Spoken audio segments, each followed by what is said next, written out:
Brought to you by DCP Player version 2, available now. Doing film festivals cost effectively. Now I just wanted to show you this now if you wanted to put on a film festival cost effectively, for example, one of the reasons I made this video is because a few people purchasing the DCP Player that my company makes have been asking me about this, about using it to do film festivals, and I don't see why you couldn't, and a few people have been doing that. So I thought I'd look into it a little bit more and see, what could be done. What would you need to do if you're doing a film festival? So, for example, DCPs. So you want to play DCPs. Otherwise, you want to play possibly eCinema, Blu-ray, or DVDs.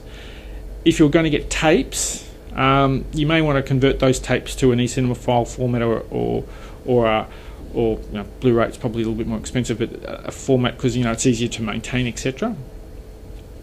Or even to a DCP if that's where you're going at the end of the day, because most any cinema doing film festivals at any regular basis now would have a digital system in it by now.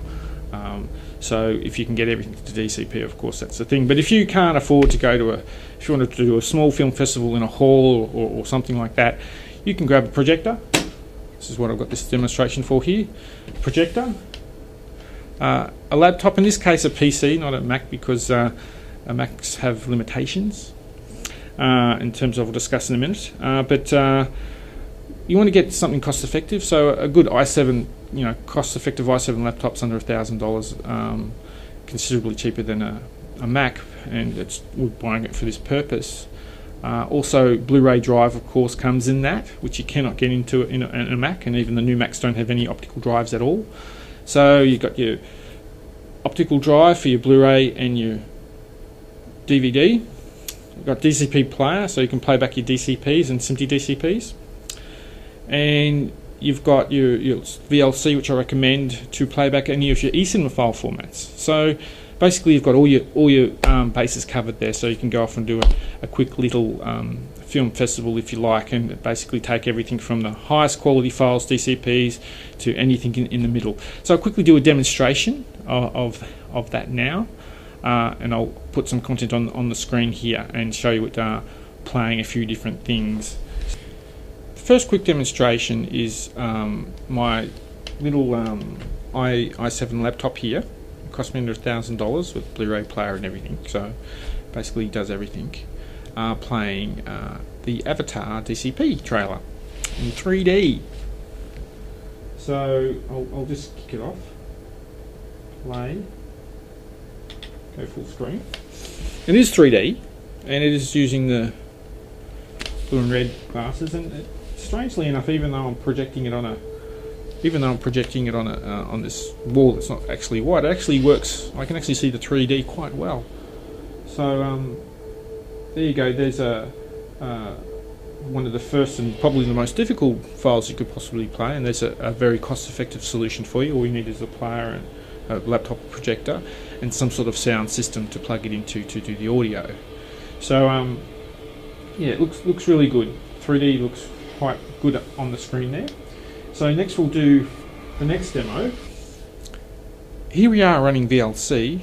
And in the background here I've actually got some of the test footage that I use for testing high frame rate or HFR content, and in this case I converted it to a typical 60 frame a second file, and VLC is happily playing a 60 frame a second content onto the screen. So that's very handy.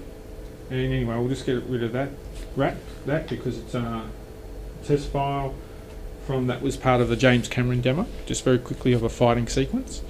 And I use it for different aspects of testing the DCP Player at HFR, and in this case, as you can see, VLC can deal with the 60 frame a second stuff as well today. So eCinema is working well. So that's a full 1920x1080 60 frame a second, which of course you can't do that type of playback on a Blu-ray currently, or in the current standard. So I'm not sure if that'll ever happen. I think you can at 720p, but that's not really high enough resolution for cinema presentation, if you ask me. So eCinema is moving faster than Blu-ray, so that's probably something you want to keep an eye on, and most likely want to use as these new technologies, the faster frame rate stuff, happen. But of course, you can play on the laptop the Blu-rays as well.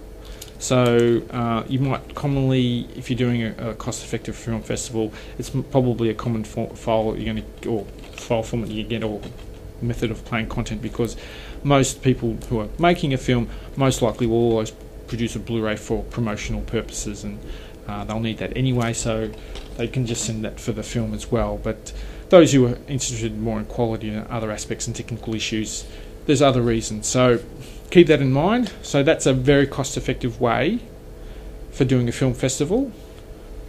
Less than $1,000 PC, projector. You can do any quality. You can go from this one's only like a $3,000 projector, so a reasonably good quality, bright one, or you can get up to something pretty big, doing a full 1920 type resolutions, and it will deal with all that. And it depends on how much money you want to spend on it in terms of quality of video and audio, etc.